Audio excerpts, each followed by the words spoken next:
Isang magandang araw mga ka-agri. Bisitahin natin itong farm ni Sir Agri and Adventures. Kasi tingin ko masyado siyang busy ngayon.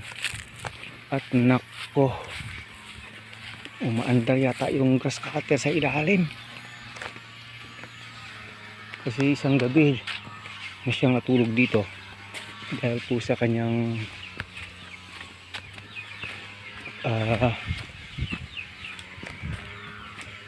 ulingan dito. Yun po. Ito pala. Capture na siya ng wood vinegar. Oh no. Yun po. Yan po. Capture siya. Kaya yung ginawa natin dati. Nagkabutas yung kanyang ano dyan. Ganyan. Nako. Busy siya doon. Abay nako. Hanggang dito na, ang dami na talaga ng kanyang wood vinegar, tingnan niyo po, ang lakas, pakalakas ng kanyang wood vinegar, grabe. Ito po sa container, malaman 3 container na yung puno niya. Grabe siya, ano po ang lakas, lakas po talaga ng kanyang wood vinegar. Ito po yung technique paano makapture yung wood vinegar. So nagtatanong nating kaibigan dati, bakit pa tayo naghuhukay kung mag-uuling, mas maganda na lang sa flat, na surface. Ito po yung reason kasi nangunguha kami ng wood vinegar,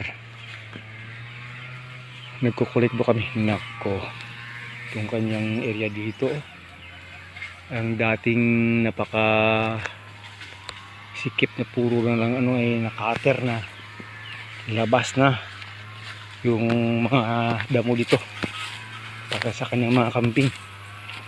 Andun po siya, busy po siya doon, hindi niya alam nandito tayo mga ka-agri. So ayan po, napakarami na pakarapad ng area ng kanyang kambingan dito. Busy siya sa kakater. Tingnan natin, puntahan natin si Boss Agri. Ayun mga kambing niya, kung paano niya ginagawa yung kanyang trabaho. Tingnan natin. Bilis lang niya,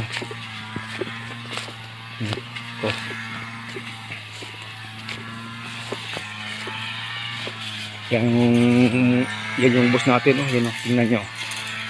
Yan yung model of the day, grabe, bali wala lang, galing, grabe,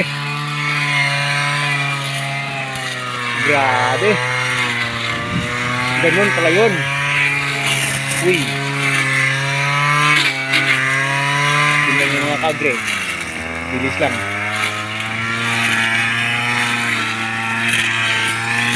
Dito tayo sa likod, baka tamaan tayo ng missile. Ayan po.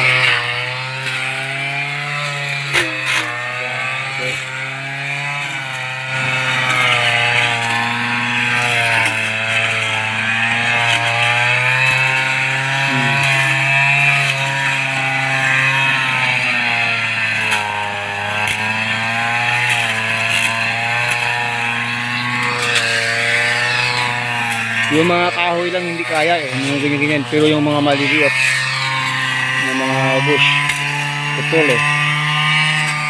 dila di sa ilalim, ayos na. Ito yung prospect yan, kasi pagtamnan ng lakatan, malapad po ito. Siguro mga 500 kayang ipasok dito, 500 to 600, grabe. Kumusta na yung ulingan mo, sir? Grabe yung helicopter mo, ang lakas ng helicopter mo, Bawal na daw gumamit ng herbicide ngayon. Bawal na yung herbicide, helicopter na lang.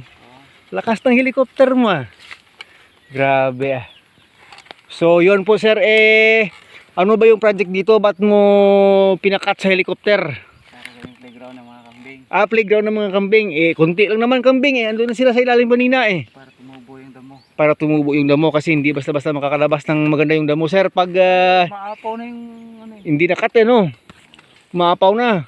Pang ilang araw mo nang nag-cut, sir? 1 hour lang kahapon. Kahapon 1 hour, ngayon Uy, umpisa pa lang.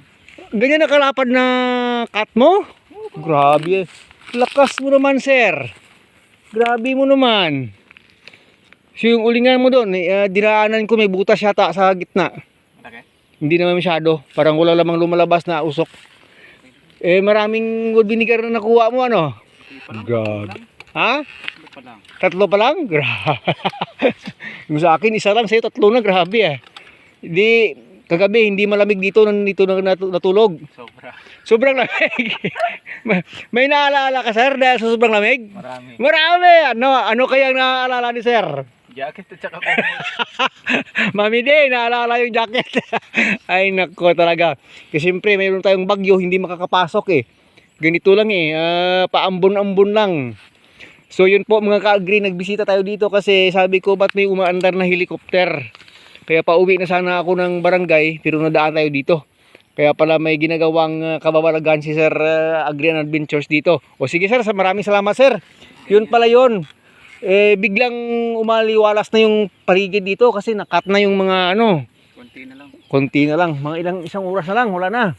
Yan na lang sa taas. Wala. Konti Oo. na gasolina eh. Pag naubos yan, ayos na.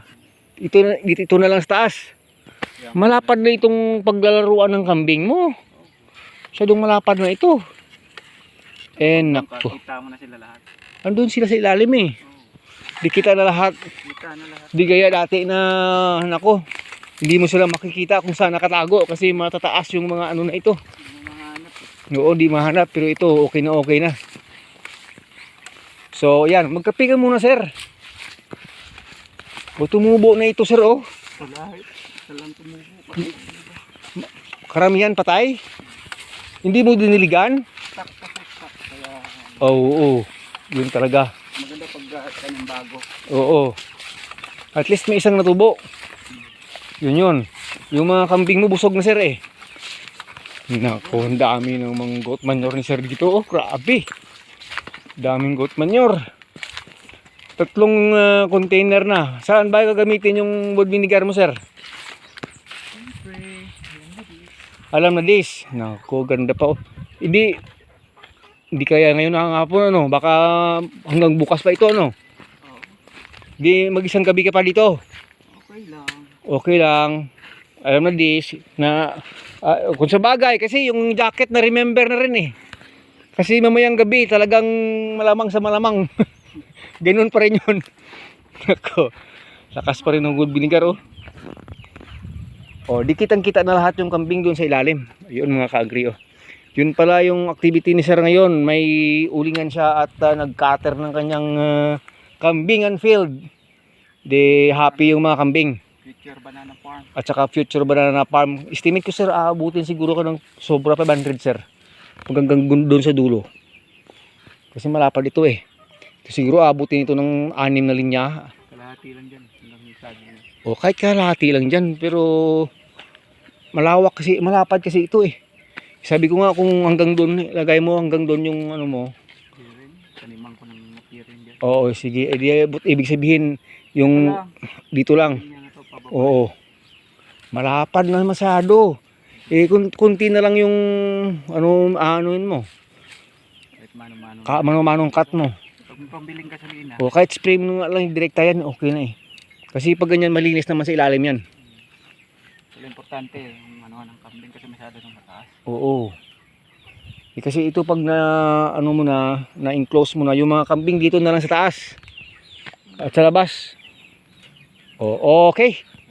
Okay sir, maraming salamat sir. Yung saging mo nagkabunga oh. Naku, walang iyang saging nagpa-harvest siya. Naku. So tingnan mo. Oo nga eh. Oo. Nang natumbang puno. Naka-recover na rin. Okay lang yun. Mabilis mo namang magawa ulit yun eh. O di mauna na ako sa'yo. Sige. Yun po yun ang ating blow by blow. Na pagpasok dito sa farm ni Sir Agri at Adventures at nang makita natin yung mga kababalagan ginagawa niya dito. Ito po yung kanyang uling chamber habang nagka-capture po siya ng wood vinegar. Sa gustong bumili, nagbibenta ka sir? Pwede. Pwede. Magkano yung per liter? PM na lang. PM na lang. Pag gustong bumili ng wood vinegar, PM na lang kay Sir Agreen Adventures. Para hindi na masyadong magulo yung istorya. Dami niyang stock na wood vinegar sa ngayon. Hanggang sa muli, paalam na. Pwede paalam na. Paalam na sir. Diretso na ako. Hindi pa ako nagkape. Nako. Sino nagdala ng motor? Sila umuwi ka ng umaga? Ganun ba? Ready na pala yung pang-ulam. Oh, nako. Yan po, dito yung motor ni Sir Agri.